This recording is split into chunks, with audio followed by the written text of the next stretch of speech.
Bonjour mesdames, bonjour messieurs.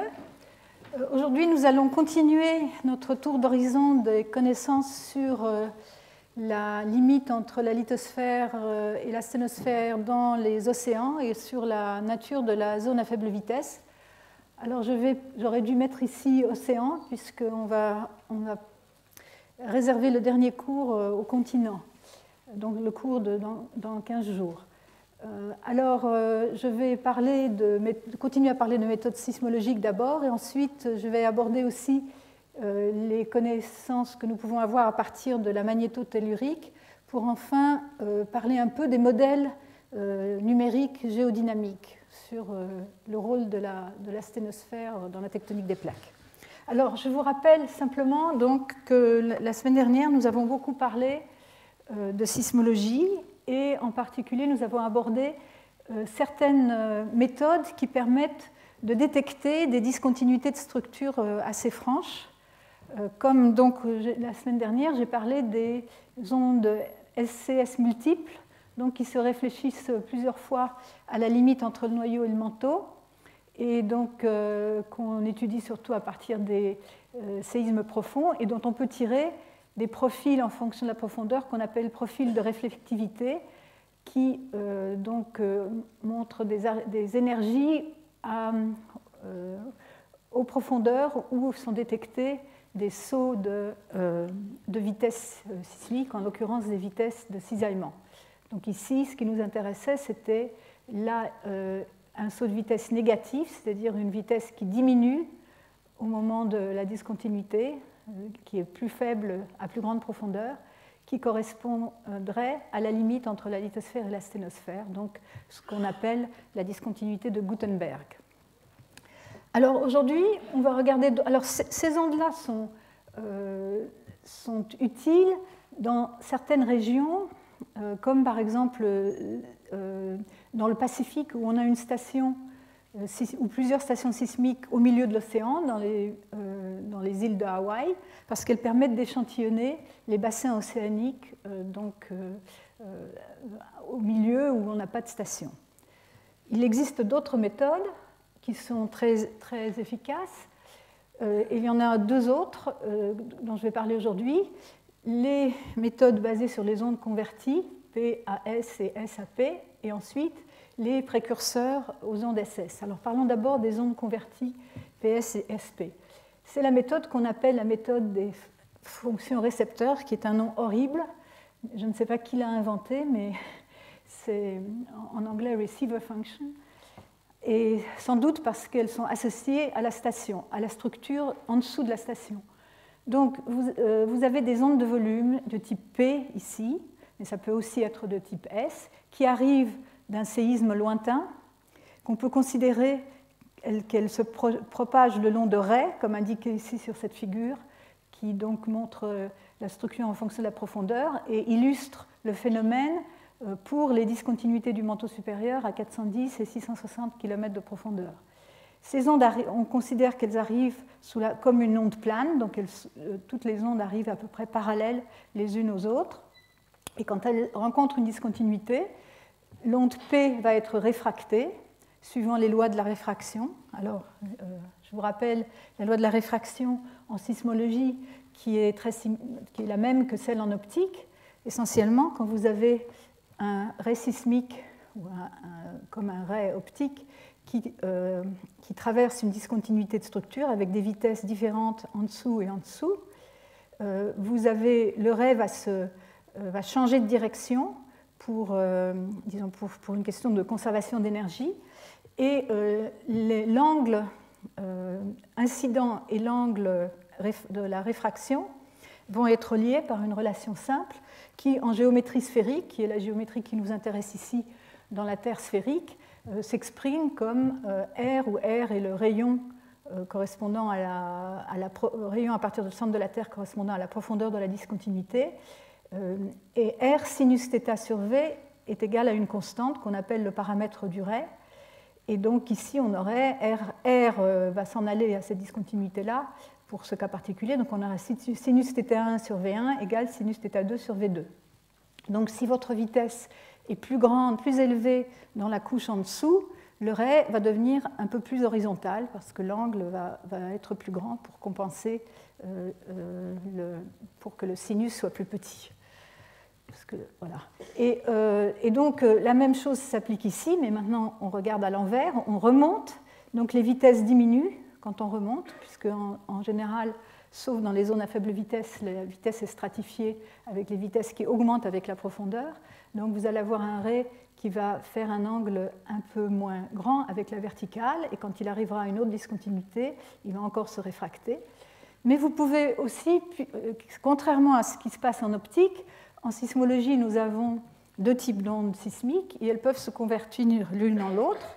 Et donc vous pouvez aussi avoir une onde P qui se convertit en onde S, alors à l'une des discontinuités. Donc par exemple ici, c'est l'onde P qui se convertit en onde S à la discontinuité 660, et donc elle va remonter avec un angle encore plus fort, puisque la vitesse des S ici est encore plus faible que la vitesse des P dans cette couche. Donc l'angle est plus fort. Donc pour arriver à la station, il faut prendre un ray qui est un peu plus éloigné dans cette direction-là pour le récolter à la station d'observation.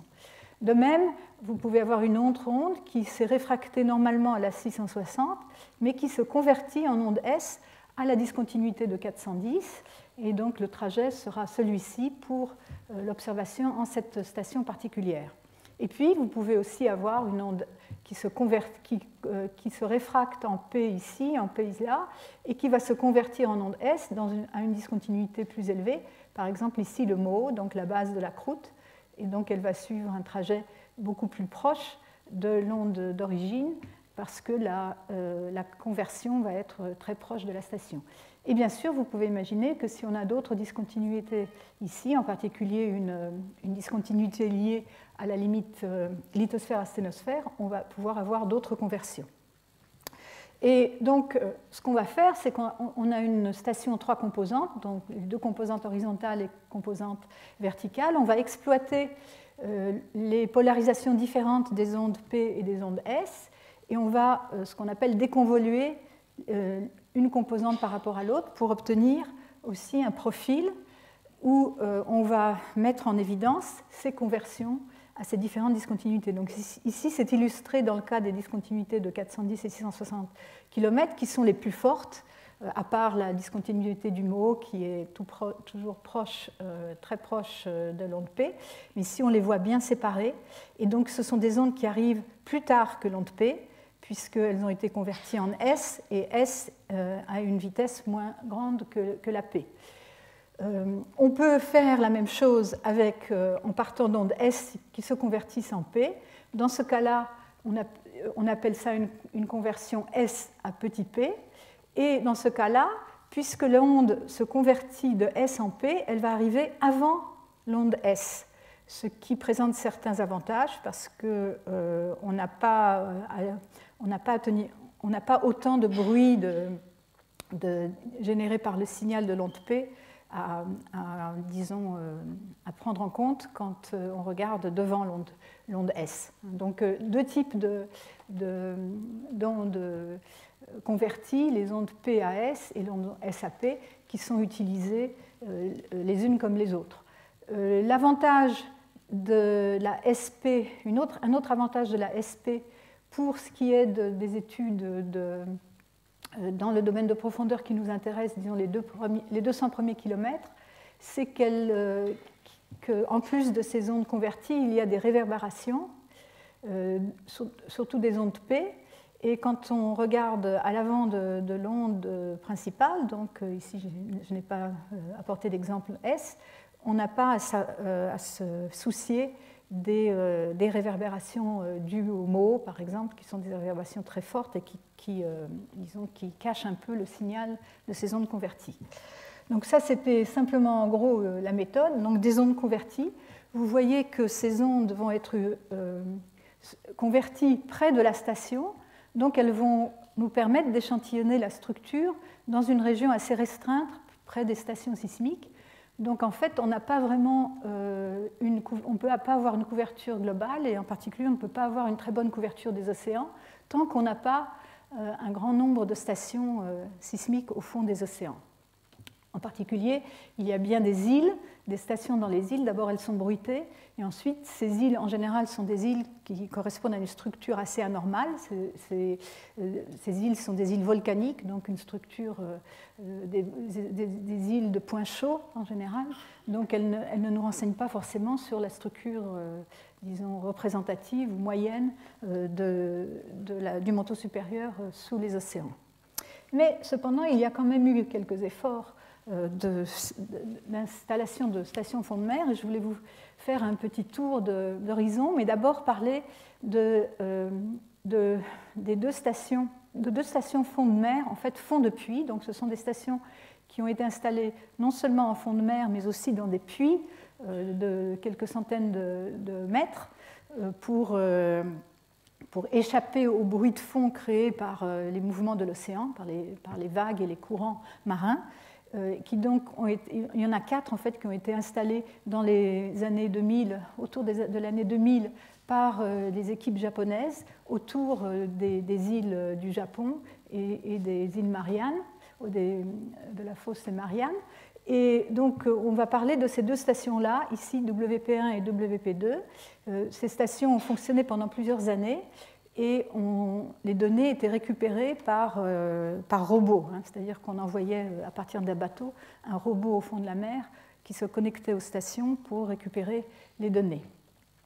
Donc, une de ces stations est sur la plaque Philippines, l'autre station sur la plaque Pacifique, et elles correspondent à des âges différents des fonds océaniques, ce qui présente un intérêt pour confronter, pour surtout l'étude de la variation de la profondeur de la limite lithosphère-asténosphère avec l'âge des fonds marins. Et donc cette étude, ici, nous allons d'abord regarder ce qui se passe sur la plaque Philippines, donc dans cette station WP1. Ces auteurs ont étudié donc, les ondes converties P, donc ça c'est PRF, ça veut dire P Receiver Function, S c'est S Receiver Function, donc autour de ces stations, donc pour des téléséismes, des séismes provenant lointains qui arrivent sous cette station. Ici, ce sont des points de conversion à la limite de la lithosphère et asténosphère, donc la LAB, supposé, tel qu'il la détecte. Donc les points rouges et les points jaunes se trouvent sur cette partie qui est le bassin Pacifique Ouest, Western Pacific ici, qui correspond à des âges de fond océanique de l'ordre de 33 à 49 millions d'années. Par contre, ces points-ci correspondent à une partie de la plaque philippine plus jeune, ça s'appelle le Palau-Kyushu Ridge, ici, et correspond à des âges de l'ordre de 15 à 27 millions d'années. Alors ici, vous avez le profil des fonctions récepteurs, donc en fonction de la profondeur, avec les détections. Alors la convention, c'est que quand vous avez une énergie qui est colorée en rouge, ça correspond à une discontinuité positive, c'est-à-dire une augmentation de la vitesse à plus grande profondeur à la discontinuité. Quand vous avez une énergie colorée négative, ça correspond à une diminution de vitesse.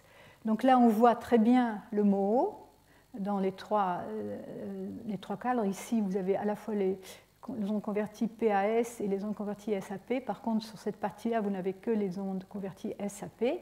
Sans doute, les autres étaient trop bruitées ou inutilisables. Et donc le mot n'est pas très contesté, on le voit très bien ici à peu près 7-8 km de profondeur, qui correspond bien à l'épaisseur de la croûte à laquelle on s'attend pour cet âge de fond marin. Et là, ils ont interprété ces anomalies négatives ici comme provenant donc de la LAB, donc de la Lithosphere-Asthenosphere Boundary. Alors, ceci, vous voyez, peut porter à discussion. Il y a d'autres arrivées d'énergie. Ici, je pense que ce qu'ils ont pensé, c'est que c'était des lobes qui appartenaient au MOO, des espèces de retours de la forme d'onde, ces deux-là. mais on voit quand même qu'il y a de l'énergie ici qui n'est pas vraiment expliquée. Il y a aussi de l'énergie ici qui pourrait correspondre à une autre discontinuité qui n'est pas discutée dans l'article. Mais en tout cas, bon, ils ont choisi les arrivées d'énergie les plus importantes qui sont suffisamment éloignées du MOO pour ne pas, disons, prêter à confusion avec des effets du MOO. Et donc là, ils trouvent des profondeurs de la LAB de l'ordre de 55 km. Je vais faire ici 55 km à l'est et de l'ordre de 76 km à l'ouest. Donc on voit, basé sur ces deux points de mesure, une corrélation avec l'âge, la profondeur corrèle avec l'âge de la plaque. Bien sûr, ce ne sont que deux points de mesure. Alors, regardons maintenant à l'autre station, donc sur la plaque Pacifique, qui correspond à un âge beaucoup plus ancien, 129 millions d'années d'âge de fond marin. Et donc là, ils ont les deux fonctions récepteurs, les deux profils, le MOO ici de nouveau, et ils ont interprété ces arrivées d'énergie, donc ces formes d'ondes négatives, comme étant le LAB. Encore une fois, à première vue, ça peut paraître pourquoi celui-ci et pas les autres, mais en fait, le raisonnement est lié à d'autres résultats qu'ils avaient obtenus, que la même équipe avait obtenus auparavant, cette fois-ci sur un réseau de stations à terre au Japon. Il y a un très grand nombre de stations sismiques au Japon, un réseau très dense, et qui ont été installées après le tremblement de terre de Kobe, donc il y a déjà pas mal d'années, et puisque Kobe c'était 95, je crois. Et donc ici, ils avaient pu faire un profil de réflectivité basé aussi sur les ondes converties qui était beaucoup plus convaincant dans le sens où on voyait bien la cohérence d'une station à l'autre. Ce qu'on voit ici, c'est des traces sismiques, des fonctions récepteurs correspondant à différentes stations à la surface. Et ce qu'ils avaient montré à l'époque, c'était qu'ils détectaient la plaque en train de plonger sous le Japon. Donc, ils avaient interprété comme cette zone-là correspondant au MOO de la plaque océanique qui plonge, et cette autre arrivée d'énergie ici comme représentant le bas, donc le fond de la plaque océanique, donc la limite entre la lithosphère et la sténosphère de la plaque pacifique. Donc effectivement, si on fait en continuité, on arrive bien à associer avec ces arrivées-là d'énergie pour ce qui est de la limite lithosphère à sténosphère. Voilà. Alors, donc, basé sur ces trois mesures, ils ont reporté en fonction de la profondeur donc, les détections et de l'âge de la lithosphère océanique, les points donc, de mesure, et ils les ont comparés avec des isothermes donc, qui correspondraient à un modèle de plaque classique avec disons de 125 km d'épaisseur finale, et aussi avec cette courbe en rouge correspondrait à, disons, un front de fusion partielle qui correspond à un modèle qui avait été publié plusieurs années auparavant par Myrdal et al., qui proposait que la limite lithosphère à sténosphère correspondrait à un minimum de solubilité de l'hydrogène de l'eau à cette profondeur-là dans les roches, donc dans la péridotite. Et donc ce modèle, les mesures, bien qu'elles soient quand même uniquement 3-4 mesures, ont l'air de bien correspondre à ce modèle. Alors ils en ont donc conclu plusieurs choses. D'abord que la dépendance avec l'âge exclut le modèle d'extraction d'eau au ride qu'on avait évoqué la dernière fois, qui supposait qu'il n'y aurait pas de dépendance avec l'âge de la plaque, qu'on aurait une limite lithosphère à sténosphère qui serait de profondeur constante. Il exclut le modèle purement thermique, parce que la discontinuité est une discontinuité abrupte, avec un grand saut de vitesse de l'ordre de 7 à 8%, et donc on ne peut pas expliquer ça par un effet purement thermique. Et donc il propose ce modèle de fusion partielle. Par contre, le problème, c'est que s'ils convertissent ces éléments en fonction d'un modèle de fusion partielle, ils obtiennent quelque chose où on a beaucoup trop de fusion partielle par rapport à ce qu'on connaît du contenu possible de matière en fusion dans les roches du manteau supérieur.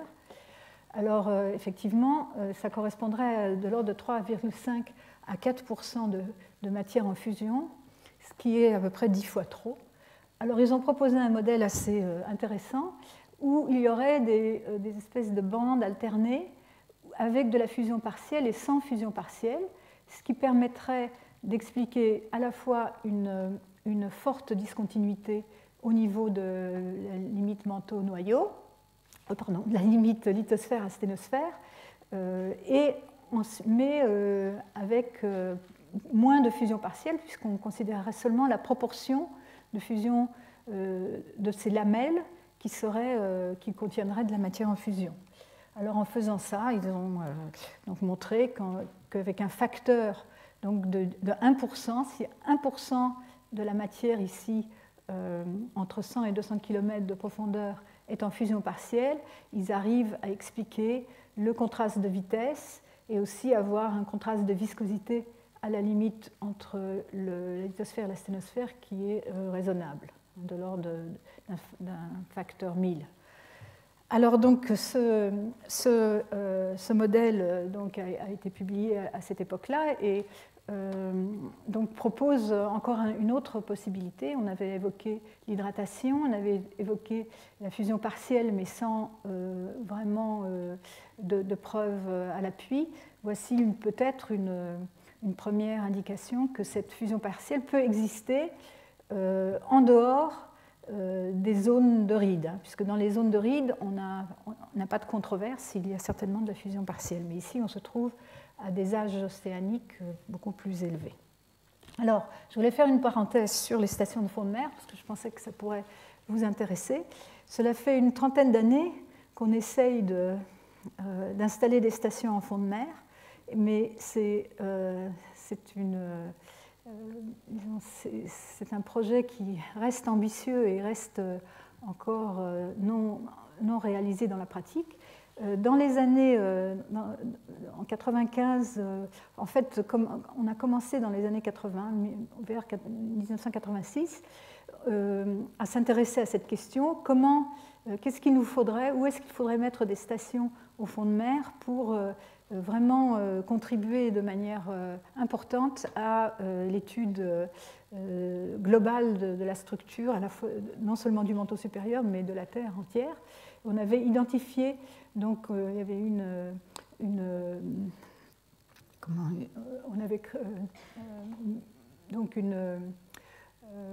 association appelée International Ocean Network qui s'était penchée sur la question des sites prioritaires. On avait identifié une vingtaine de sites indiqués ici par les carrés rouges qui comblaient des trous dans la distribution des stations au niveau global. Et donc depuis, on a essayé d'installer des stations dans ces endroits. Et donc vous voyez les stations japonaises donc, ont été installées et ont fonctionné pendant plusieurs années. Il y en avait 4, les 2 dont je vous ai parlé et 2 autres, JT1 et JT2. Il y a eu alors en fait, il faut commencer par le commencement. En 1992, il y avait une expérience française qui s'appelait OFP, Observatoire fond de puits, et qui était aussi associé avec OFM, Observatoire fond de mer, où il y avait eu une station installée ici dans le milieu de l'océan Atlantique, avec donc les moyens. C'était une expérience française qui avait duré 10 jours. On avait récolté 10 jours de données et qui n'était pas vraiment suffisant pour faire grand-chose. On a fait des études de bruit sismique en fond marin à partir de cette station-là. Ensuite, il y a eu un autre puits forêt. Ça, c'était un puits qui existait. C'était un puits du programme international ODP, donc Ocean Drilling Project, qui a foré des puits dans tous les océans pour des études géologiques et géophysiques. Ensuite, il y a eu en 1995, je crois, au milieu des années 2000, un puits foré spécialement pour la sismologie appelé OSN1, donc au large, à 200 km au large de Hawaï, où il y a eu aussi une station installée qui a été durée à peu près 1 an. Il y a eu une station appelée H2O, pour, disons, pas par hasard, qui a été installée avec un câble, le long d'un câble téléphonique qui partait de Hawaï jusqu'au milieu à peu près de la distance entre Hawaï et la côte californienne, qui a fonctionné pendant 1 an, et ensuite elle est tombée en panne, et comme il aurait fallu $1 million pour la réparer, elle n'a jamais été réparée. Il y a 2 autres stations qui ont été planifiées dans deux forages du programme ODP, OSN2 ici, et Nero ici sur la ride 90th Ridge dans l'océan Indien. Ce forage avait été fait exprès aussi pour les sismologues, et faute de crédit et de logistique, il n'a pas été possible jusqu'à l'heure actuelle d'installer des stations permanentes dans ces zones-là. Donc voilà à peu près l'histoire. Donc finalement, il y a les stations qui ont duré le plus longtemps loin des côtes sont ces stations WP1 et WP2. Alors je voulais quand même mentionner une station qui me tient à cœur, puisque c'est moi qui l'ai installée moi-même, enfin moi-même, pas toute seule certainement, au large des côtes de la Californie, qui fonctionne en fait depuis 2002, c'est une erreur ici, et donc qui s'appelle MOBB, Monterey Ocean Bottom Broadband Experiment. Et je voulais vous en parler simplement pour vous donner, disons, l'impression, vraiment vous montrer pourquoi c'est si difficile d'installer des stations sismologiques. Là, on n'est pas loin des côtes. Vous voyez ici, c'est la côte californienne, ici c'est San Francisco, la baie de San Francisco. En bleu, des stations sismiques large bande du réseau de Californie du Nord, du réseau de Berkeley. Et ici, le site de cette station fond de mer, donc ça ce sont des sites de bouées marines, qui sont, et là une station sur terre, sur une île, l'île de Farallon. Donc cette station a été installée en 2002, elle fonctionne encore, ce qui est un record, plus de 11 ans déjà de fonctionnement, et elle a été au début, donc elle était autonome, et on envoyait les données, on enregistrait les données sur place, et on envoyait un bateau et un robot pour aller les chercher tous les 3 mois. Et depuis 2009, elle était reliée par câble sous-marin. Ici, depuis la côte, un câble sous-marin a été installé sur plus de 50 km, qui est utilisé pour différentes expériences fond de mer, aussi bien la biologie que les géosciences. Et donc ici, notre station n'était pas loin, elle était reliée par un câble de 3 km à ce plus grand câble, et maintenant donc, elle fournit des données en temps réel qui sont associées avec les données de la Californie du Nord pour la surveillance sismique en Californie du Nord. Alors l'intérêt, c'est qu'il y a des failles dans cette baie de Monterey qui peuvent donner lieu à des séismes de magnitude supérieure à 6 et qui pourraient être dangereuses pour les habitants de cette région. Et donc il faut surveiller.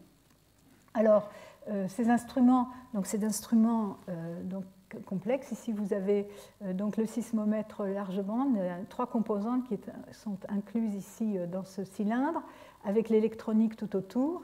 Il y a un système de nivellement à distance, vous voyez ici en train d'être nivelé. Ces stations sont très sensibles à une installation très précise dans le fond de la mer. Et ici, une séquence pour l'installation de ces stations. Alors d'abord, il a fallu creuser un trou. On a d'abord défini un site de manière à ce qu'il soit relativement calme par rapport aux courants marins qu'on connaissait dans la région et aux marées, etc. Et donc, on a pris un cylindre creux en PVC, que ici, vous voyez, c'est ce robot, le robot Ventana de M. Barry, c'est un projet en collaboration avec le Monterey Bay Aquarium Research Institute, et le bras du robot est en train d'enfoncer ce tube, disons, dans le sédiment relativement mou de cette baie de Monterey. Une fois ces caissons enfouis, il a fait le vide, donc le robot. Alors tout ça, c'est manipulé. C'est un robot qui est mis en fond de mer et qui est manipulé à partir du bateau. Donc l'opérateur a 2 écrans pour lui donner l'impression de 3 dimensions. Mais tout bouge, parce que le bateau bouge de manière différente du robot, qui lui-même bouge par rapport au sol. Mais les opérateurs sont formés spécialement pour réussir des prouesses dans ce domaine, de prouesses de précision. Donc ici, c'est l'aspirateur, il aspire l'intérieur de ces caissons. Ensuite, dans une autre manip qui a eu lieu un autre jour, on a installé le sismomètre maintenant renfermé dans une enceinte de titane qui résiste bien aux pressions fortes.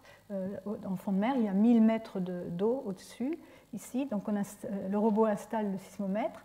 Ensuite, il couvre le sismomètre de billes de verre pour l'isoler du bruit de fond dû aux océans, dû au mouvement de l'océan, au mouvement de la mer. Et on aurait pu mettre du sable, mais l'intérêt des billes de verre, c'est qu'on peut ensuite retirer l'instrument si jamais il tombe en panne, ce qui est arrivé une fois. Ensuite, on recouvre tout et on installe, on relie le sismomètre par câble à une station d'enregistrement que je montre ici. Donc ça, c'est la station d'enregistrement. Elle a été descendue du bateau. Donc d'abord une enceinte très lourde qui va contenir à la fois les batteries pour avoir le courant et les enregistreurs, les disques et les ordinateurs. Et donc ici, le robot installe ses enregistreurs et ses batteries à l'intérieur de cette enceinte. Et la partie la plus délicate, c'est ensuite de connecter les câbles sous l'eau, donc depuis le sismomètre jusqu'à ce système d'enregistrement. Alors vous voyez, c'était tout à faire ici sous l'eau, avec donc le robot qui n'était même pas au sol, qui flottait au-dessus du sol, le bateau au-dessus animé de mouvements différents. Et la première fois, pour pouvoir réussir à faire cette jonction, on a mis 3 heures, mais au bout de plusieurs fois, les opérateurs arrivaient à le faire en 10 minutes, ce qui était pas mal. Alors voilà, ici, on voit ça plus près, donc des connecteurs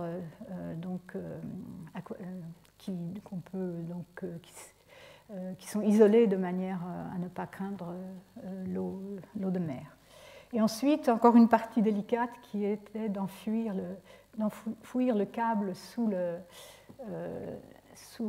fond de l'océan, ce qui a été fait au départ pas très légèrement. Il y a ici vous voyez, des espèces d'épingles qu'on a mis, et ça n'a pas suffi parce que ce câble a été dérangé plusieurs fois par des chercheurs de trésors qui se promènent beaucoup dans cette baie malgré que ce soit une zone protégée, disons, de faune et de flore protégée.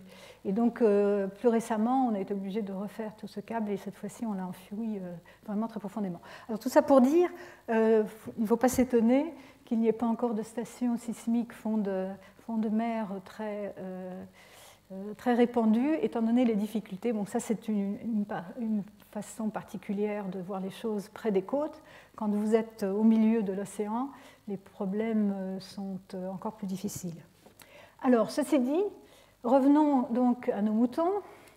L'étude de Kawakatsu nous avait emmené ici sur la plaque philippine et dans la partie âgée de la plaque pacifique, mais ils ont voulu continuer et ont eu l'idée de regarder ces ondes converties. Donc ici, vous avez encore le schéma montrant l'onde S directe et l'onde S convertie en P près de la station, près des zones de subduction, mais du côté de l'océan, échantillonnées là où il y a des stations correspondant à différents âges des fonds marins. Donc ici, vous voyez les fonds, ici c'est la ride Est-Pacifique, donc des fonds marins très jeunes, jusqu'aux fonds marins les plus vieux de 180 millions d'années, ou presque, enfin disons, ils vont jusque vers 140 millions d'années dans ces échantillons-là. Donc ils vont avoir, s'ils ont des bonnes données, ils vont avoir un échantillonnage plus important de cette LAB en fonction de l'âge de la plaque. Alors donc ici, c'est simplement pour montrer les données qu'ils ont obtenues, donc ces profils de réflectivité dans différentes régions, ici sur la plaque, à la limite de la plaque Eurasie, donc encore au large du Japon, et ici dans le nord, dans les Aléoutiennes, Alaska aléoutienne, et ici sur la côte ouest de l'Amérique du Nord. Et vous voyez, dans tous les cas, vous voyez cette zone bleue ici, qui est très marquée, qui correspond à donc une conversion négative, donc une diminution de la vitesse en fonction de la profondeur, qui est très marquée, surtout dans cet exemple-là et dans celui-ci, un peu moins peut-être ici dans le cas des Aléoutiennes. Alors, donc maintenant, ils ont plus de points à reporter sur leur graphe de l'épaisseur de la lithosphère en fonction de l'âge de la plaque, et nous sommes un peu plus convaincus de leurs mesures, puisqu'elles sont plus cohérentes d'un endroit à l'autre, d'une station à l'autre. Et voilà les résultats qu'ils obtiennent. Ici, ce sont encore une fois les isothermes pour un modèle de plaque classique. Ici, c'est cette courbe de début de fusion partielle qu'ils avaient donc promue dans leur article précédent. Mais vous voyez que les données ont l'air de suivre l'augmentation avec l'âge au début, mais ensuite s'aplatissent plus vite qu'aucune de ces courbes-là. Et donc, on est revenu un peu à la même question que la précédente. La courbe s'atténue à partir de 50 millions d'années, et donc ce serait plus en accord avec le modèle de plaque déshydratée, où on verrait une plaque d'épaisseur constante, bien qu'ici, on ait quand même l'impression qu'il y ait quand même une variation avec l'âge.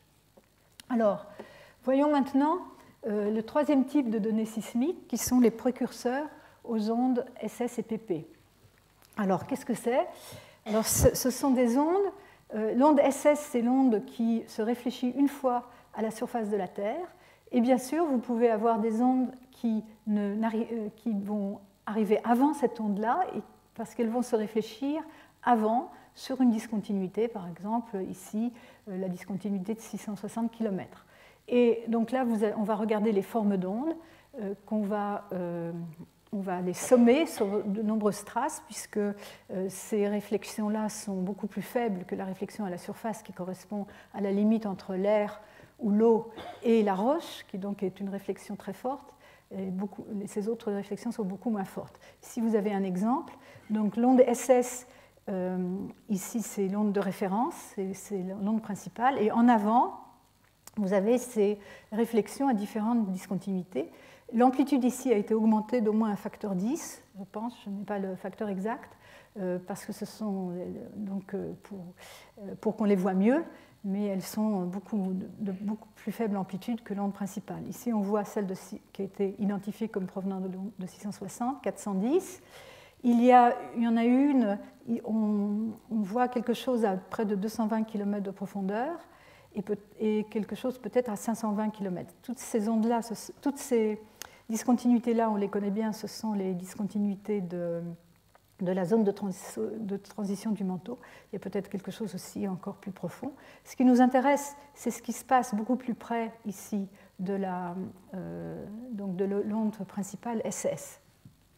Et l'intérêt de ces ondes-là, si on arrive à les utiliser, c'est qu'elles permettent d'échantillonner vraiment tous les bassins océaniques, puisqu'on a ici, disons, 80 km ici, 8000 km ici. Donc on peut regarder à des distances très grandes, jusque vers 16 000 km en moyenne, et on va pouvoir échantillonner la structure sous le point de rebond, donc au milieu, en particulier au milieu des océans. Alors ici, c'est un dessin qui montre un peu mieux ce qu'on cherche précisément, qui est donc cette discontinuité de Gutenberg, donc vers 60 à 70 km de profondeur dans les bassins océaniques. Et donc SDS représente l'onde qui arrive avant l'onde principale SS et qui serait due à cette discontinuité.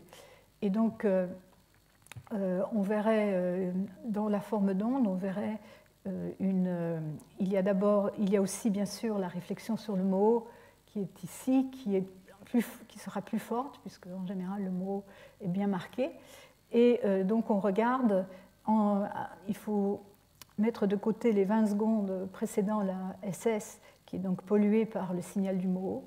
Mais si on est à des profondeurs de 65 à 70 km, on peut voir si on peut détecter cette onde donc réfléchie par en dessous sur la discontinuité qui nous intéresse. Alors, il y a eu plusieurs études récentes sur la question, profitant d'un ensemble de données toujours croissant dans les stations sismiques sur la terre ferme, en particulier ce réseau USAREC qui traverse les États-Unis depuis 2007. Et ici, vous avez donc un résumé de cette première étude qui montre ce qu'on voit ici en couleur. La couleur des cercles montre la profondeur détectée de discontinuité. Le nombre qui est à l'intérieur, ça porte un peu à confusion, mais c'est le nombre de données qui ont été utilisées pour déterminer cette profondeur. Donc un grand nombre de données, donc des résultats relativement robustes. Et en fond, vous avez l'âge des fonds marins. Donc vous voyez déjà qu'on a l'impression que la profondeur de cette discontinuité augmente bien avec l'âge des fonds marins. Alors, ils ont reporté ça donc sur une courbe en fonction de l'âge de la plaque. Ici, en fonction de la racine carrée de l'âge de la plaque, qui est ce à quoi on s'attendrait à une relation linéaire si vous aviez un modèle de demi-espace refroidi. On s'attendrait à une courbe qui s'infléchirait aux grands âges si on prend un modèle de plaque dont la base est un isotherme. Et vous voyez que, alors là, ils ont reproduit leurs données et quelques données d'autres études. Et en gros, ça ne colle pas trop mal, mais il y a quand même pas mal de dispersion suivant ces isothermes. Alors, ils ont regardé une autre façon de voir les choses. Maintenant, au lieu de regarder la racine carrée de l'âge, qui est en fait la racine carrée de la distance à la ride mesurée le long de l'âge croissant de la plaque, ils ont regardé la racine carrée de la distance, mais le long des lignes de flux, c'est-à-dire mesurer le long de la direction de la plaque. Je vais m'expliquer dans un instant. En tout cas, si on fait ça, au moins leurs données à eux, qui sont ces cercles, ici les croix sont des données qui pensent être anormales parce qu'elles sont dans des régions d'épaisseur de croûte anormale, mais de manière assez intrigante, cette courbe, cette relation semble expliquer les données encore mieux. Il donne des chiffres du style 95% de réduction de variance, qui est énorme. Alors qu'est-ce que c'est que la différence ici? On regarde cette carte ici. Donc c'est la carte des fonds marins. Encore une fois, en couleur, vous avez l'âge des fonds océaniques.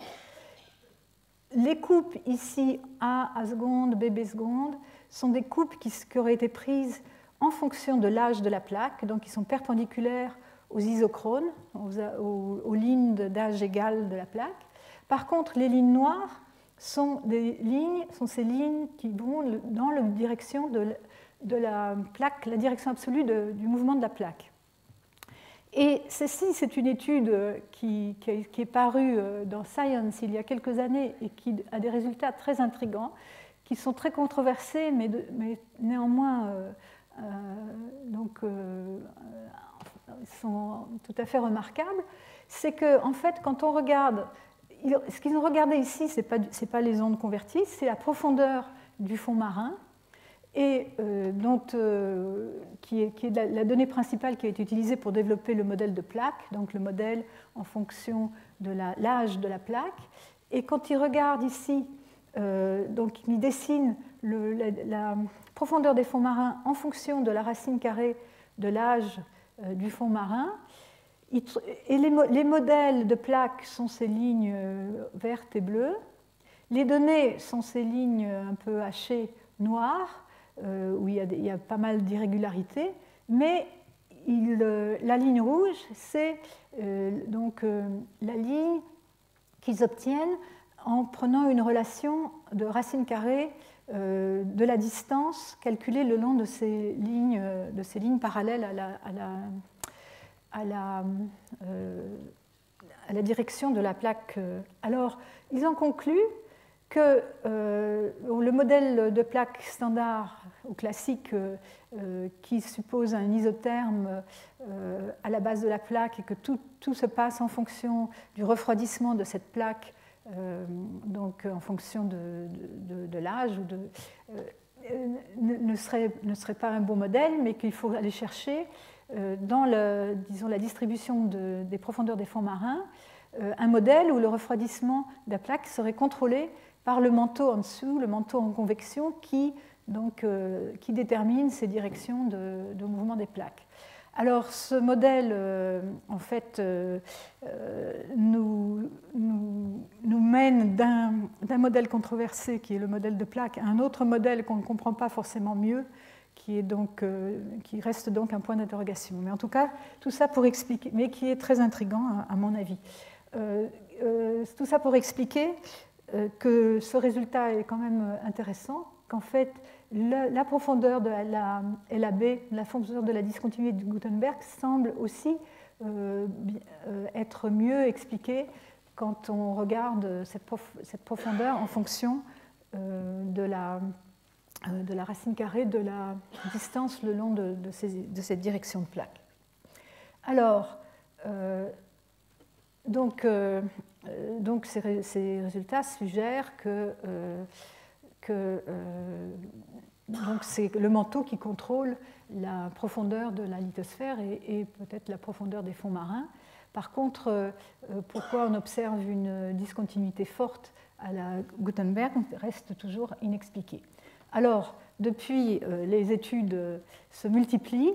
Ici, c'est une étude qui est beaucoup plus importante encore, qui a échantillonné tout l'océan Pacifique. Alors, ce qui est intéressant dans cette étude, c'est que cet auteur, Nick Schmer, a répertorié non seulement les points de rebond où il a pu observer un petit écart ici qui correspondrait à la limite de Gutenberg, à la discontinuité de Gutenberg, mais il a aussi répertorié tous les cas où il n'a rien vu, où il y a absence de cette réflexion. Et donc il a trouvé que dans certaines régions, c'est plus facile pour lui de trouver, enfin il a un signal fort dont la profondeur semble dépendre de l'âge, sauf ici, les croix, ce sont dans les régions de subduction qui sont un peu spéciales, mais au moins dans le bassin Pacifique, ça a l'air enfin, on a une profondeur plus grande à des âges plus grands, mais il y a quand même beaucoup d'endroits où il n'y a pas de discontinuité. En fait, ils ont aussi, donc ça c'est un histogramme des sauts de vitesse, qui sont assez importants, de l'ordre de 7% en moyenne, 6 ou 7% en moyenne, à cette discontinuité.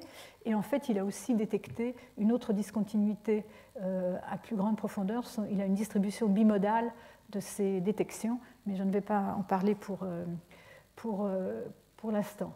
Et donc, quand il reporte ça en fonction, ici, c'est l'âge de la plaque, encore une fois, tiens, il me manque l'échelle ici. Donc ici, c'est à l'aride, et donc pour les âges, ici, je pense que ça doit être de l'ordre de 130 millions d'années. Il trouve des points ici qui aussi ne correspondent pas du tout aux isothermes, mais correspondraient plutôt à une profondeur plus ou moins constante. Et donc, il a proposé un modèle où la détection serait intermittente et serait lié à la présence disons de situations telles l'arrivée de panaches mantéliques qui favoriseraient la présence de fusion partielle et donc la détection d'une forte discontinuité. Voilà. Alors, pour finir, donc ici un résumé des observations actuellement disponibles qui montrent, encore une fois, donc les couleurs montrent, tout ça c'est donc toutes les études confondues de tous les types de données qu'on peut avoir sur cette discontinuité, qui montrent en général une tendance d'augmentation un peu avec l'âge, mais qui ne correspond pas du tout à aucun des modèles proposés, des modèles classiques, ni le modèle de demi-espace en refroidissement, ni le modèle de plaque.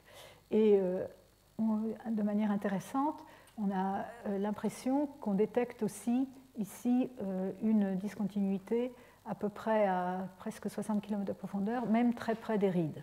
Donc ça, c'est une histoire à continuer. Donc je vais passer maintenant à l'étude de la conductivité électrique. Je vais m'arrêter un instant. Je vois que je vais très vite. Non, ça va. J'ai encore une bonne demi-heure. Bon, on continue. Donc on passe maintenant assez de sismologie. On va passer à l'étude, à l'apport des conductivités électriques, conductivité ou résistivité électrique, l'inverse de l'autre. Donc, alors, qu'est-ce que c'est que ces mesures? Donc, le champ magnétique terrestre est affecté de variations qui sont dues, bien sûr, à des causes internes, mais aussi à des causes externes, le soleil et les orages, donc à des temps beaucoup plus courts que ceux qui correspondent à ce qui se passe à l'intérieur du noyau, la Terre. Et ces causes externes induisent des courants électriques, qu'on appelle les courants telluriques, dans la croûte et le manteau. Et donc on peut mesurer simultanément le champ magnétique et le champ électrique à un endroit donné, et en déduire l'impédance électrique qui lui-même dépend de la conductivité ou de la résistivité électrique. Donc il faut mesurer ces champs sur des composantes orthogonales, à la fois pour le champ magnétique et le champ électrique. Et donc ce champ, c'est un champ de potentiel, et donc qui est un peu plus diffus que ce qu'on peut avoir grâce à la sismologie, mais tout de même, il y a une variation avec la fréquence qu'on peut, disons, par analogie, ça marche comme pour les ondes de surface sismiques, c'est-à-dire que plus vous êtes à longue période, plus vous échantillonnez profond à l'intérieur de la Terre. Les fréquences considérées ici vont de 10 000 Hz à peu près 1 millième de Hertz. Et les périodes donc les plus longues permettent, les fréquences les plus courtes permettent, les périodes les plus longues permettent l'accès aux plus grandes profondeurs. Donc, cette résistivité électrique est intéressante puisqu'elle dépend de plusieurs facteurs. Elle dépend de la composition de la roche, de la température, de la présence ou non. Elle est très sensible à la présence ou non de la fusion partielle et aussi au contenu en eau.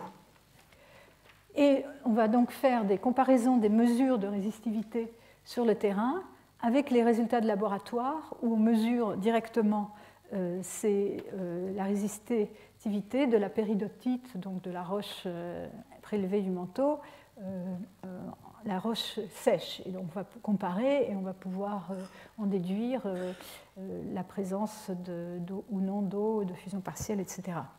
Alors il y a plusieurs expériences qui ont été faites récemment, dans les dernières 20 années. D'abord au niveau des rides, parce qu'on s'intéressait à la structure détaillée des rides. Ici, l'expérience MELT dans le Pacifique Sud, donc c'est sur la ride Est-Pacifique, ici à l'intersection de la plaque Pacifique et de la plaque Nazca. Et donc là, vous avez une échelle, ici on a à peu près 500 km de distance en tout. Et ici, c'est le profil de résistivité électrique, donc profil logarithmique, obtenu sur l'un de ces profils, je crois que c'est celui-ci. Donc vous voyez ici, les ronds indiquent les stations d'observation du champ magnétique et du champ électrique. Et donc ils ont obtenu ce profil de résistivité qui est très intéressant. D'abord, il y a une zone assez étroite, de résistivité très faible, donc de forte conductivité, juste à l'aplomb de l'aride, et une zone de très faible résistivité qui est assez asymétrique sur la partie ouest, donc sur la place Pacifique et sur la plaque Nazca. Et ensuite, en profondeur, une zone de plus faible résistivité, donc à partir d'environ 120 km de profondeur. Alors, donc zone axiale de 100 km de large, forte conductivité, et une conductivité qui augmente avec la profondeur. Je parle soit de résistivité, soit de conductivité, l'un est l'inverse de l'autre. Donc quand la résistivité diminue, la conductivité augmente. Et donc, alors, ils ont donc comparé ça aux données de laboratoire avec un modèle. Donc il faut fixer le géotherme toujours, et on fixe la température potentielle à 1350 degrés Celsius. Et quand ils regardent ce modèle, convertissent ce modèle, donc ils le normalisent par rapport à la résistivité de la péridotite sèche, ils obtiennent ici donc une résistivité relative qui a cette allure-là. Et donc, vous voyez la symétrie, mais aussi de manière très intéressante, cette zone de forte résistivité varie avec l'âge de la place Nazca de manière tout à fait surprenante. Et donc, ils en déduisent que c'est incompatible avec un modèle purement thermique où on verrait un épaississement de cette zone de forte résistivité qui correspondrait à la lithosphère. Alors, ils ont tout de même regardé, parce que la résistivité électrique peut être aussi anisotrope, donc elle peut être mesurée dans différentes directions et donner des résultats différents suivant les conditions dans la roche. Donc ici, dans 3 directions différentes, X, ce sera X, ici c'est dans la direction de l'aride, ici c'est la direction perpendiculaire à l'aride, donc qui correspond à cette figure-là, mais maintenant mesurée de manière directionnelle, et ici dans la direction verticale. Alors quand on regarde ces profils-là, et surtout celui-ci, on voit une image un peu différente, on a l'impression d'une zone de forte résistivité qui serait d'épaisseur plus ou moins constante, avec un peu d'asymétrie également dans l'aride. Donc, ils en concluent d'abord, il y a aussi cette forte zone aussi avec une forte anisotropie qui est juste sous l'aride, où ils en concluent, encore une fois, par comparaison, tout ceci est en comparaison avec les résultats expérimentaux sur la période sèche, qu'il doit y avoir de la fusion partielle à l'aplomb de l'aride. Ça, ce n'est pas un résultat nouveau. Mais ils interprètent cette relative constance de la zone de forte résistivité comme étant plus compatible avec la déshydratation de la lithosphère, plus loin de l'aride, qui serait aussi accompagnée d'anisotropie, c'est le même type d'anisotropie que celui qu'on avait discuté dans le cas sismique, le lattice preferred orientation, donc l'anisotropie intrinsèque. Alors, ici, une image un peu plus détaillée de la conductivité solariste de l'Est Pacifique, mais cette fois-ci un peu plus au nord, à la limite entre la plaque Pacifique et la plaque Cocos. Ici, vous voyez un profil de mesures magnétiques et électriques, et il voit au-dessous de l'aride une zone de très forte conductivité ou de très faible résistivité juste à l'aplomb de l'aride, mais maintenant on regarde à des distances, ici on a 200 km, donc elle serait beaucoup plus étroite, donc de l'ordre de 20 plus ou moins, enfin de l'ordre de 40 km ici de large, encore qu'ils ont peut-être un peu, non, en fait ils ont une bonne contrainte dans cette direction-là. Dans cette direction-là, ils ont un peu ils peuvent avoir une conductivité plus forte avec une épaisseur plus faible ou l'inverse. Mais donc ils en déduisent des valeurs qu'ils ont trouvées qu'il devrait y avoir plus de 10% en volume de fusion partielle juste ici sous l'aride. Ils ont dessiné ici les limites estimées pour le solidus, donc le point où commence la fusion partielle dans le cas d'une roche sèche, et ici dans le cas d'une roche hydratée. Et ils ont conclu qu'il y a peut-être un peu d'hydratation mais qu'il n'en faut pas beaucoup, effectivement, dans cette région. Et alors, de manière intéressante, ici, il voit aussi une zone de forte conductivité à des profondeurs plus grandes, et ils interprètent ça comme étant dû à la présence de matière en fusion carbonatée. Alors, ceci, c'est basé sur des études expérimentales et des calculs sur la stabilité de la roche en fusion partielle en fonction de la composition et de la profondeur en présence de volatiles. Donc les volatiles qu'on considère, c'est l'eau et le gaz carbonique, et les quantités de volatiles en général considérées basées toujours sur les mesures faites sur les roches récupérées dans le manteau sont de l'ordre de 100 millionièmes pour H2O et 60 millionièmes pour CO2. Et donc ces calculs ont été faits en tenant compte du fait que le gaz carbonique est très incompatible dans la roche-mère, et donc dès qu'il y a fusion partielle, il se dissout dans le produit de fusion, mais c'est l'eau qui a plus d'effet pour déprimer le solidus, pour réduire la température de fusion que le gaz carbonique. Et donc je vous passe les détails, mais simplement pour vous montrer l'état actuel, donc un modèle pour la distribution possible de fusion partielle, donc en fonction de l'âge de la lithosphère et de la profondeur, où on aurait, suivant le domaine de profondeur, on aurait la possibilité d'avoir stable de la matière en fusion partielle provenant de silicates ou ici de matière carbonatée. Et vous voyez les proportions ici, ce sont 0,3% près de l'aride et 0,1% ici, cet horizon-là. Bon, ça c'est pour deux modèles de géotherme, température potentielle légèrement différentes. Ça ne change pas beaucoup ça change un peu les profondeurs de ces différentes limites entre les produits de fusion silicatés ou carbonatés. Et cette limite ici correspond à 0,025% de fusion partielle. Donc une très très faible proportion de fusion partielle, donc à partir de 150 km de profondeur, qui peut être détecté à partir des mesures d'électromagnétique, apparemment, puisque d'après ce que je viens de vous montrer, mais qui serait très difficile à détecter de manière sismique. Par contre, cet auteur, Hirschman, montre tout de même que donc, ces courbes qu'il a déterminées de proportion de fusion partielle admissible sont en bon accord avec les modèles sismiques, de variation de vitesse sismique avec l'âge. Bon, c'est encore à voir en détail ce qu'on peut en déduire. Ici, ce sont deux modèles différents, deux modèles publiés de vitesse sismique en fonction de l'âge de la plaque. En couleur, vous avez les vitesses sismiques qui ont superposé ce modèle d'équilibre de fusion partielle qui a l'air de correspondre assez bien. Bon, il y a des différences suivant les modèles. Alors revenons encore aux conductivités électriques, résistivité électrique ou conductivité.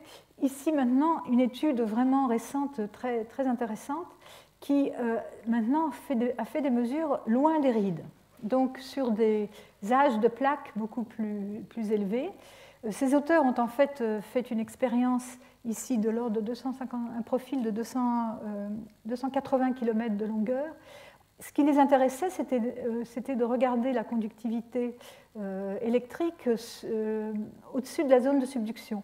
Mais ils pensaient que c'était bon de prolonger leur profil en amont de la subduction pour avoir des mesures de référence correspondraient aux mesures dans le bassin océanique. Et en fait, ils ont trouvé quelque chose d'assez exceptionnel. Ici, ce sont ces mesures de résistivité électrique, ici, donc une coupe le long de leur profil. Ici, en blanc, vous avez leur station, donc leur station fond de mer de mesures électriques et magnétiques. Ici, la fosse et et donc la sismicité qui est indiquée ici par des points noirs. La zone de résistivité très forte suit très bien la sismicité, donc elle accompagne la zone de subduction plongeant dans le manteau. Par contre, ce qui est intéressant, c'est qu'en amont de la zone de subduction, la structure en résistivité est une structure 1D, donc il n'y a pas beaucoup de variations latérales, et vous avez une zone de forte résistivité qui surplombe une zone de résistivité très faible. Ici, c'est normalisé aux valeurs de la péridotite sèche. Et je dois ajouter aussi que ce sont des mesures anisotropes qui sont mesurées dans la direction perpendiculaire à la zone de subduction. Et donc on voit une zone extrême de très forte conductivité ou très faible résistivité juste en dessous de ce qu'on peut identifier comme étant la plaque de subduction. Alors, donc résistivité dans la direction et donc cette couche est 2 fois plus conductive. En plus, bon, ça c'est pas montré ici, mais elle est 2 fois plus conductive dans la direction parallèle au mouvement de la plaque que dans la direction perpendiculaire, donc montrant une forte anisotropie. Alors la question qu'on peut se poser, étant donné ces observations, on peut supposer que cette structure se prolonge donc vers l'ouest. Qu'est-ce que cela veut dire? Combien faut-il d'eau dans cette asténosphère? Combien de fusions partielles? Alors ils ont donc fait des calculs. S'ils ne considèrent pas de fusion partielle, ce qui est donc l'enjeu, hein, c'est est-ce qu'on a de la fusion partielle dans l'asténosphère loin des rides, à des âges importants? Et donc on a vu que les uns disent que oui, les autres disent que non. Ici, donc du moins par la sismologie, ici donc à partir des mesures en laboratoire sur l'olivine hydratée, on voit que pour expliquer les résistivités observées, très faibles observées qui sont ici indiquées par la ligne grise, il faudrait, et ça c'est pour plusieurs isothermes,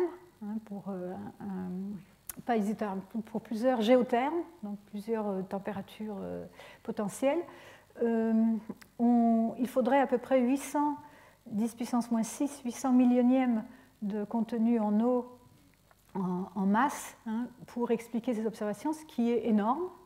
Et donc, c'est sans doute insuffisant d'invoquer uniquement la présence d'eau.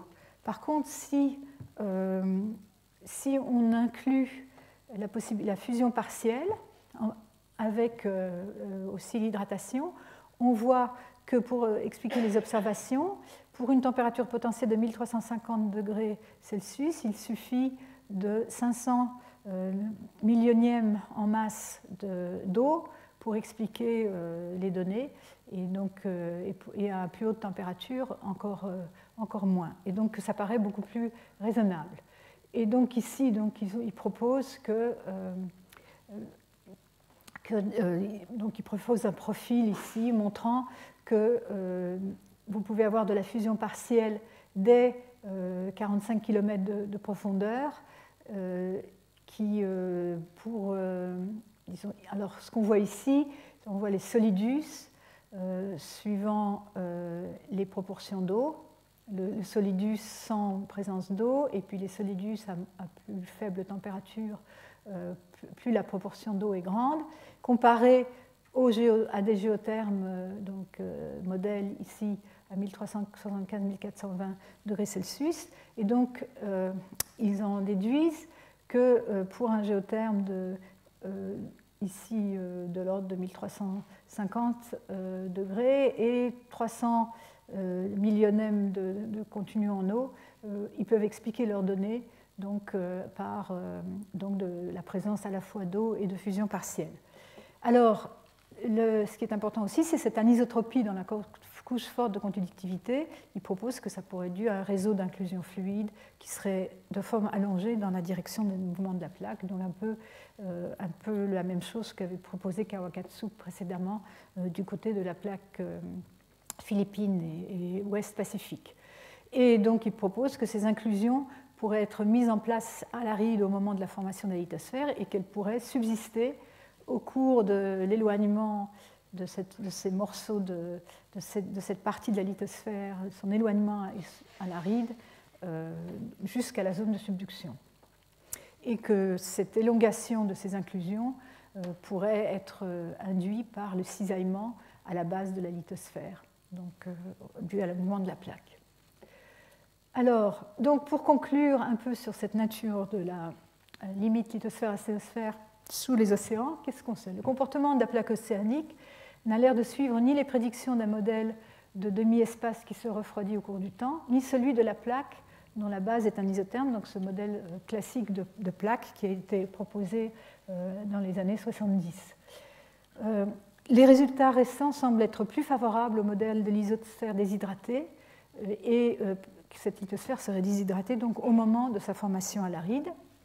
La présence de fusion partielle, qui est elle-même favorisée par la présence d'hydrogène ou d'eau, pourrait être le cas dans une couche fine juste au-dessous de la limite lithosphère-asténosphère. Et cette couche pourrait être plus ou moins continue tout le long dans les océans. Elle pourrait être plus importante dans les zones, par exemple, de points chauds où il y a des panaches mantéliques qui montent et qui favoriseraient la fusion partielle. Et elle pourrait être formée de bandes alternées qui certaines auraient de la fusion partielle et d'autres non. Et ces bandes seraient alignées horizontalement, les inclusions seraient horizontalement alignées dans la direction du mouvement de la plaque. Bon, alors voilà où on en est de ce point de vue-là. Donc je voulais terminer sur la question, le point de vue des géodynamiciens, donc les modèles géodynamiques et l'importance donc de connaître cette nature de cette limite de la lithosphère, de l'asténosphère et de la limite entre les deux pour comprendre un peu comment fonctionne la tectonique des plaques. Alors, donc, je vais passer le dernier quart d'heure qui me reste sur ce sujet. Quel est le rôle de la zone à faible viscosité pour la tectonique des plaques? Donc, du point de vue géodynamique, ce qui est intéressant, c'est la viscosité qui est diminuée en présence d'eau, qui est diminuée en présence de fusion partielle. Alors, depuis longtemps, on pense que la présence de cette zone à faible viscosité que je vous avais introduite dans les premiers cours et qui donc semble correspondre aussi à la zone à faible vitesse sismique dont nous avons parlé, on pense sa présence favorise ce régime particulier que nous avons sur la Terre de tectonique des plaques, avec des plaques rigides de grande dimension qui donc sont séparées par les limites de plaques où se concentre toute la déformation et qui persistent pendant des temps très longs, puisque disons, ces plaques restent cohérentes sur tout l'âge, toute la durée de vie d'une plaque océanique qui est de l'ordre de 200 millions d'années. Et donc le point de vue classique est que cette présence d'une zone à faible viscosité, en quelque sorte, lubrifie le mouvement des plaques rigides, elle facilite ce mouvement. Mais pour vraiment comprendre ce qui se passe, il faut faire aussi des modèles géodynamiques. Et ce n'est que récemment qu'on a la possibilité de faire des calculs numériques suffisamment puissants pour explorer plus à fond l'espace des paramètres dans cette étude de la convection à l'échelle du manteau terrestre. Alors je vous rappelle, je vous avais déjà montré cette figure où les auteurs avaient pour la première fois, donc il y a 20 ans, pas tout à fait une vingtaine d'années, regardé ce qui se passait lorsqu'on considère une viscosité qui dépend fortement de la température. Et donc ils avaient trouvé que leur modèle ici simple de convection mantélique, enfin convection très modélisée, très simple, en fonction du nombre de relais et donc du contraste de viscosité entre la couche externe, donc qui serait la lithosphère, et le manteau chaud, qui dans ce cas-là est simplement induite par la dépendance très forte de la viscosité en fonction de la température. Ils avaient vu plusieurs régimes Donc, alors, en fonction du nombre de relais, il faut que le nombre de relais soit suffisamment grand pour qu'on ait une convection. Donc, il y a déjà une limite. Non, pas de convection, convection. Et ils avaient trois types, trois régimes de convection. Une avec une couche lithosphérique, une lithosphère fixe, c'est-à-dire pas de plaque, simplement une zone, une couche limite qui ne bouge pas, qui est donc ce cas de stagnant lead. Un autre cas où tout le fluide convecte, donc vous n'avez pas non plus de plaque.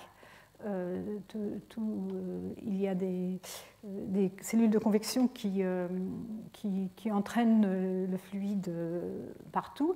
Et puis une zone ici qui serait une zone de transitoire où on aurait quelque chose qui commence à ressembler à des plaques, mais pas encore tout à fait. Il faut d'autres ingrédients, c'était la conclusion de ces auteurs-là, pour vraiment voir apparaître une convection qui commence à ressembler à ce qu'on voit sur la Terre. Alors, bon, et donc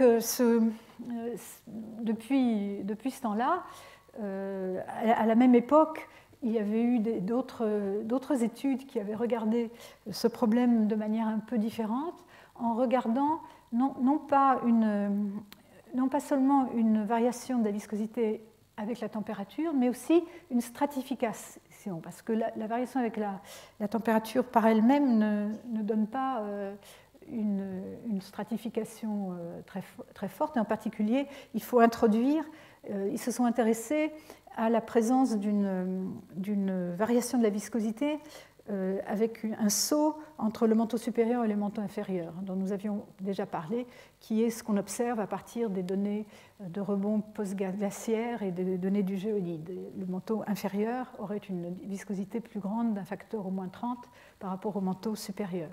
Et donc ici, ils ont regardé, c'est des premiers modèles donc en 3 dimensions dans le cas sphérique.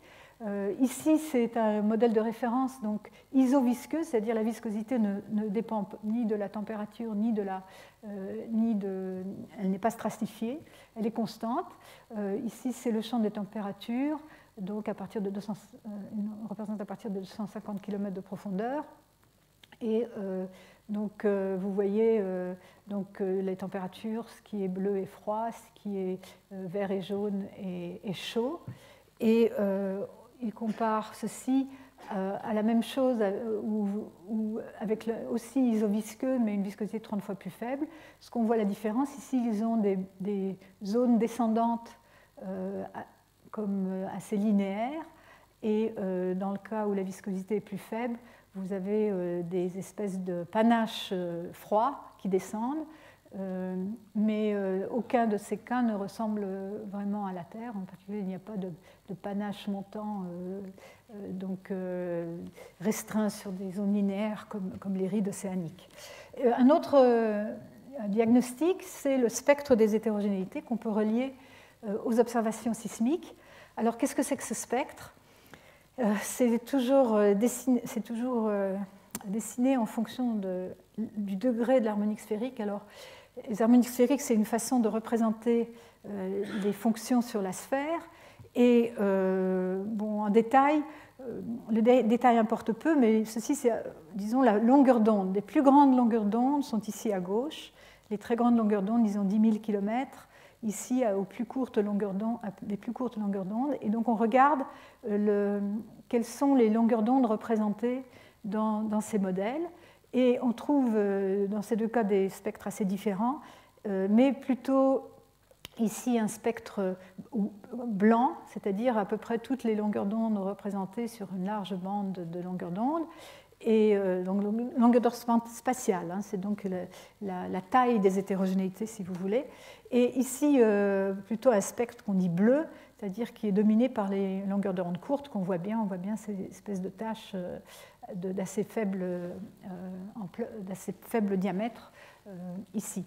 Et ça ne correspond pas du tout à ce qu'on voit sur la Terre, comme je vais vous le montrer incessamment. Et par contre, ici, donc, on contraste ça avec des modèles où il y a un contraste de viscosité entre le manteau supérieur et le manteau inférieur d'un facteur 30. Et la même chose, mais avec toutes les viscosités diminuées 10 fois, aussi bien dans le manteau supérieur que dans le manteau inférieur. Et on voit apparaître à la fois donc, des lignes de courant descendant linéaires qui commencent à ressembler à des ondes de subduction et des lignes de courant montant qui commencent à ressembler à des rides dans un cas comme dans l'autre. Celui-ci peut être encore mieux que celui-là. Et le spectre correspondant devient plus rouge, c'est-à-dire qu'il est dominé par des grandes longueurs d'onde dans les deux cas. Alors, ce n'est pas tout à fait encore ce qu'on voudrait voir, parce que dans le spectre tel qu'on l'obtient par la sismologie, le spectre est dominé par les vraiment très grandes longueurs d'onde, ce qu'on appelle le degré 2 et le degré 3. Alors je vous montre ici, ça c'est un de nos modèles à nous, c'est des coupes de vitesse, je vous en ai montré précédemment, en fonction de la profondeur dans le manteau, coupe de vitesse sismique S, mesurée donc des écarts à la vitesse par rapport... et vous voyez qu'à part dans ces zones ici du milieu du manteau, on a aussi une grande cohérence de structure, aussi bien près de la surface qu'ici, à la limite noyau-manteau, on voit ces grandes structures plus chaudes que la moyenne, plus lentes que la moyenne, avec un eau de vitesse plus rapide que la moyenne. Et quand on regarde le spectre, donc ici aussi, c'est pareil, les très grandes longueurs d'onde ici, les plus courtes longueurs d'onde là, et l'énergie, là où il y a l'énergie, est en rouge. Et vous voyez, surtout dans le manteau inférieur, on est dominé par les très grandes longueurs d'onde, les plus grandes longueurs d'onde, mais aussi dans le manteau supérieur, jusqu'à la zone de transition, avec bien sûr, quand on inclut la couche limite avec la lithosphère, on voit plus de richesse. Et donc, il faut que les modèles géodynamiques, pour qu'ils soient réalistes, aient une apparence, nous forment des plaques, ce qui est très difficile, mais aussi nous donnent des modèles qui ressemblent aux modèles qu'on voit par la sismologie. Alors, dans cette étude première, ils avaient vu qu'il fallait rajouter quelques facteurs pour passer d'un pic qui était vers l'ordre 5 à un pic vers l'ordre 2. Et donc, ils ont introduit deux facteurs, l'existence d'un changement de phase endothermique à la discontinuité de 670 km et le chauffage par le bas. Alors ensuite, il en a résulté une controverse parce que ce n'était pas clair.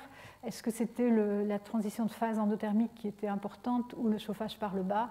Je ne sais pas quelle est la conclusion finale sur cette question, mais bon, parce que les modèles, je ne vous l'avais pas indiqué, les modèles précédents étaient tout à fait chauffés par l'intérieur uniquement. Or, dans la Terre, il y a une partie de chauffage par le bas, c'est-à-dire par le noyau, une partie de chauffage interne due à la radioactivité. Donc, les conclusions de cette étude-là étaient que la différence de viscosité entre le manteau supérieur et inférieur favorise une morphologie de convection proche de celle observée. Donc, on a d'une part l'étude qui montrait que le fait qu'il y ait une diminution de viscosité due à la forte variation de la viscosité avec la température près de la surface était importante pour avoir un régime avec mobilité de la couche limite de surface. Ici, on voit encore qu'il faut aussi cette augmentation de viscosité entre le manteau inférieur et le manteau supérieur pour se rapprocher de la réalité. Alors, en outre, il y a eu aussi des modèles mécaniques de plaques, donc indépendamment de ces études-là, qui ont montré, donc à peu près à la même époque, qu'une zone à faible viscosité était nécessaire pour que la lithosphère garde sa cohérence près des zones de cassure. C'est-à-dire qu'on ait vraiment quelque chose qui ressemble à une plaque où, sur une grande surface, vous avez les vitesses de déplacement qui sont constantes. C'est un peu comme ça qu'on peut définir une plaque. Et donc ça, c'était une étude de Zhang et al. 1998, où ils regardent en fonction du contraste de viscosité maintenant à la limite donc entre la lithosphère et la sténosphère. Donc, quand vous avez une variation avec la température, vous pouvez avoir une variation importante, mais qui est relativement lisse. Ici, ils regardent vraiment le contraste. Et ils ont un facteur qu'ils appellent facteur de plaque, disons, qui donc définit est-ce que le comportement du modèle est un comportement à plaque ou pas de plaque. Et donc c'est 1 moins le rapport entre la vitesse à un endroit donné, au dénominateur la vitesse moyenne dans la plaque, et l'écart type au numérateur par rapport à cette vitesse moyenne. Et donc plus ce facteur est faible, et plus vous êtes dans un cas où vous êtes dans un cas qui ressemble à une plaque, parce que vos écarts par rapport à la vitesse moyenne est petit, donc vous auriez quelque chose de proche de 0 ici.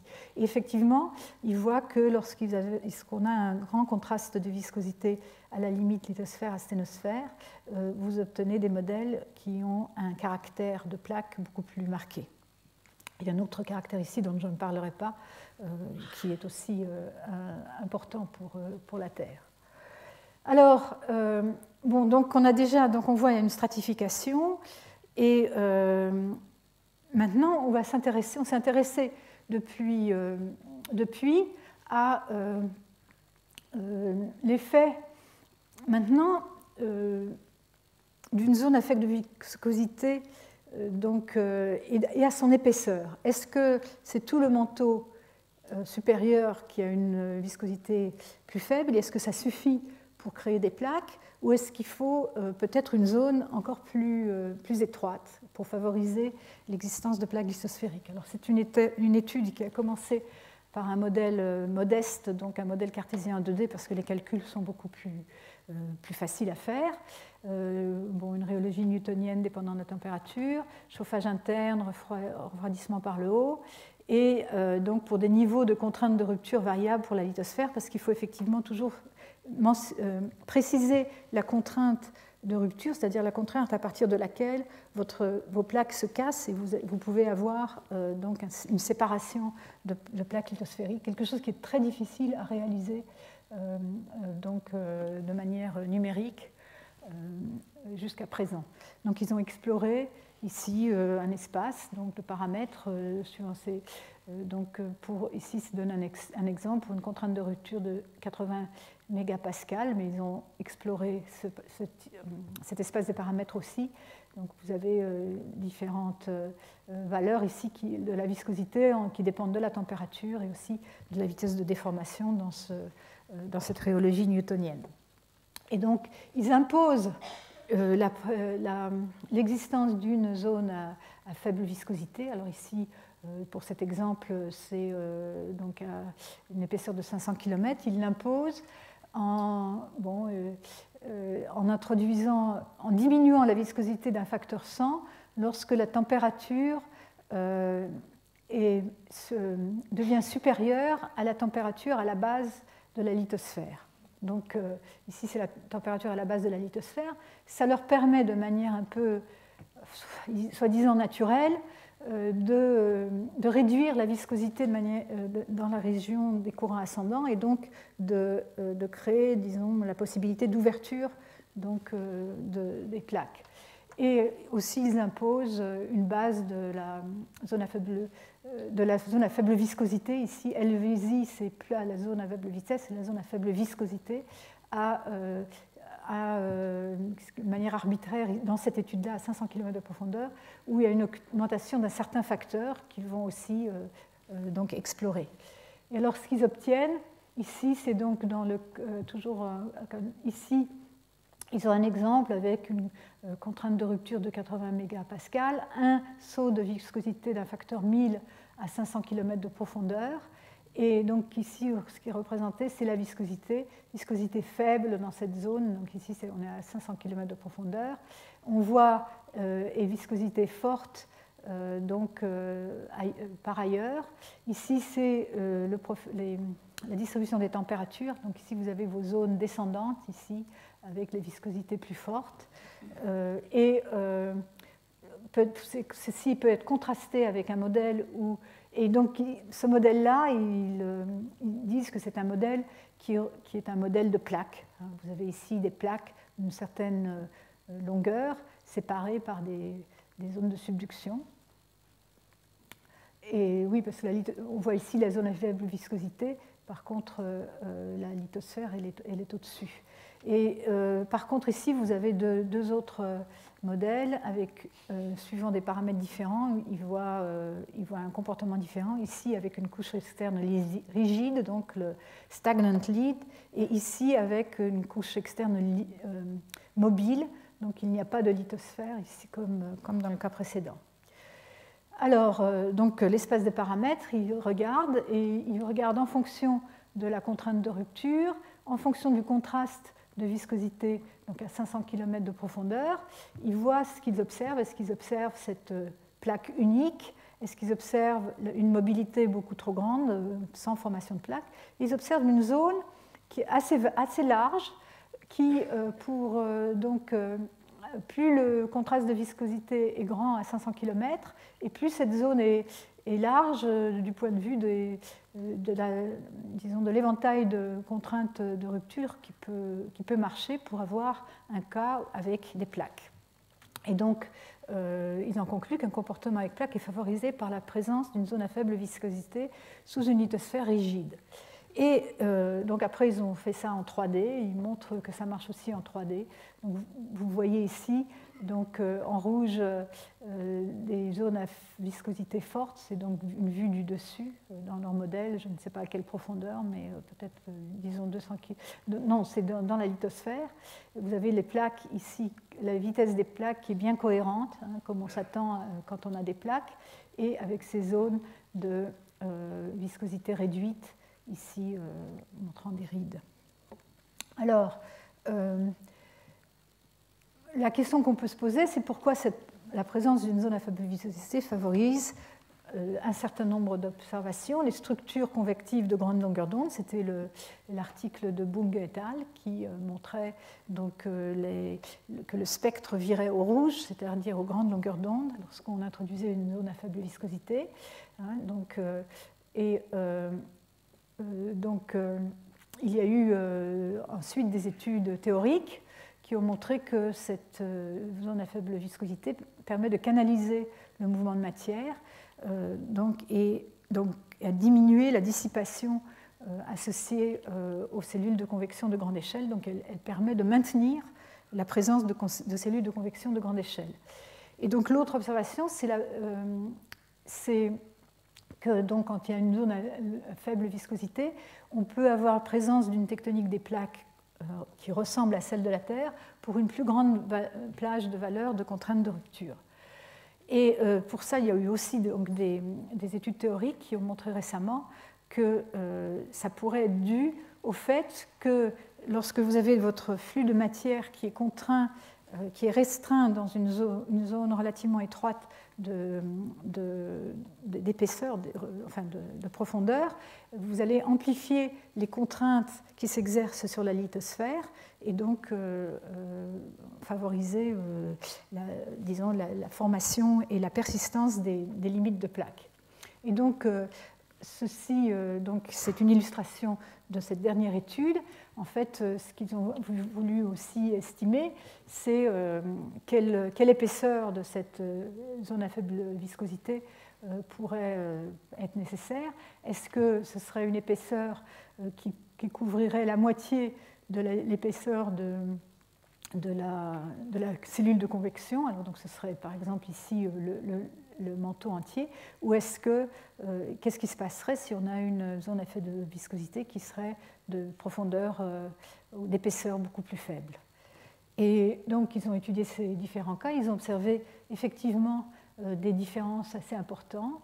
Alors, ici, d'en haut, vous avez les profils de température, les profils donc, depuis la surface jusqu'à peu près la moitié du manteau, les profils de température, le profil de viscosité logarithmique, et ici la vitesse moyenne, donc pour voir si on a des plaques ou pas des plaques. Si on a une vitesse moyenne assez élevée, c'est un critère d'existence de plaques.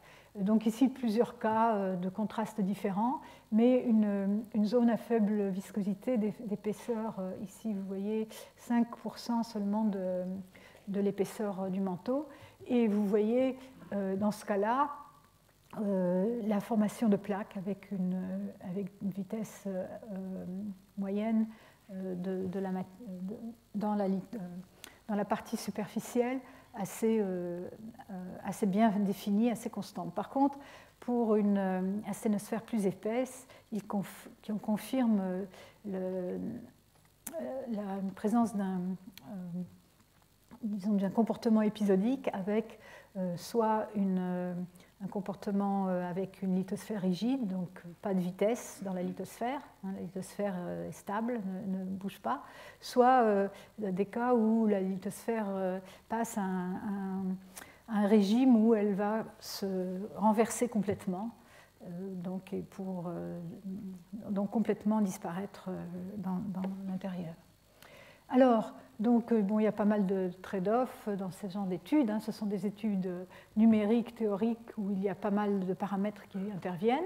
Mais de manière générale, en faisant intervenir des lois d'échelle, donc des calculs de lois d'échelle, et ces simulations faites en 3D, ces auteurs montrent que les niveaux de contrainte augmentent effectivement lorsque le flux matière est canalisé dans une zone à faible viscosité, ce qu'on peut, je pense, comprendre assez bien intuitivement. Donc ils ont regardé pas mal de cas de figure, et ici, ils regardent la contrainte de cisaillement à la base de la lithosphère, normalisée par rapport au cas sans zone à faible viscosité, et donc ils en déduisent que cette présence d'asténosphère amplifie, d'asténosphère assez étroite, amplifie les niveaux de contrainte, qu'on voit ici augmenter ici dans ces cas, ces cas de figure, et donc